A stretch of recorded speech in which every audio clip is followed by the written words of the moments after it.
Gamer Type Originals. It's time for something brief. Halcyon 6 is the most exciting game that's come across my Steam account in a while. It's the future, in space, and the wild-eyed cruel are materializing everywhere, devastating the new Terran Federation. As the Federation's new leader, your only hope of survival is Halcyon 6, an ancient alien superstructure that you'll use to rebuild your fleet, research new technologies, and deal with nearby alien races, friendly and otherwise. Halcyon 6 Starbase Commander is essentially space XCOM. The vast majority of the game takes place in one of three screens: the star map where you'll deploy fleets and manage time, the Starbase Manager where you explore and build out your starbase, and the combat panel where you'll face off against the cruel, rogue alien robots, or overzealous merchants. From the star map, you'll work hard to gather the game's 4 resources and intercept alien threats.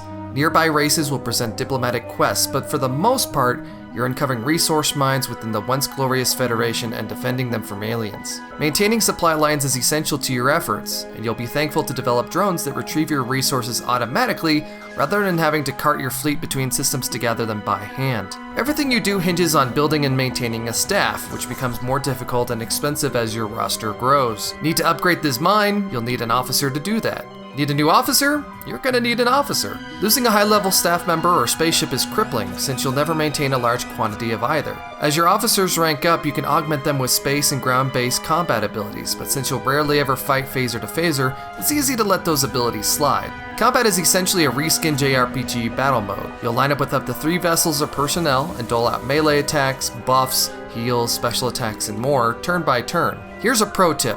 Learn to use the keyboard and these matches will go much faster.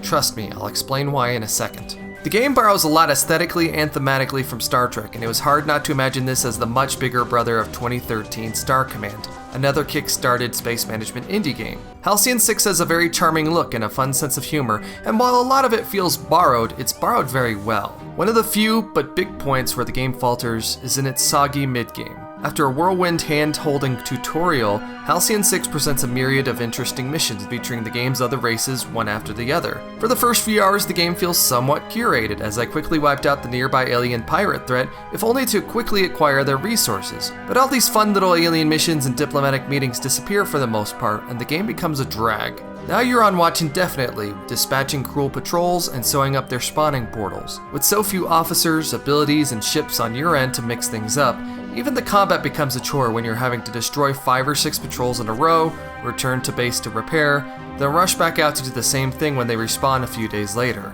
Memories of invisible ink rang through my head as I reached the end of my first doomed campaign. Mistakes in either game aren't readily apparent, so you won't know you've really screwed up until way down the line. If you can complete Halcyon 6 in your first go, then congratulations, you're a superhuman. While I know that restarting an XCOM campaign was a common tactic, whether in the original or its remake, the game was still very careful not to overwhelm you. I was having a super awesome blast with Halcyon 6 until the cruel began spawning from 2 portals and 2 spire megastructures. I felt that the difficulty had hockey sticked after I built a line of tier 2 ships. Until that point, I'd been rolling the competition pretty easily with a single fleet. Now that the cruel could overwhelm my entire infrastructure in one wave, I noped right out of the campaign. I realized that if I'd been more diligent about building up my fleets and supply lines and researching new technology, I would have been fine, but the idea of shrugging off a 7-hour campaign and starting over isn't a very exciting one. One day I'll return to Halcyon 6 and save the galaxy.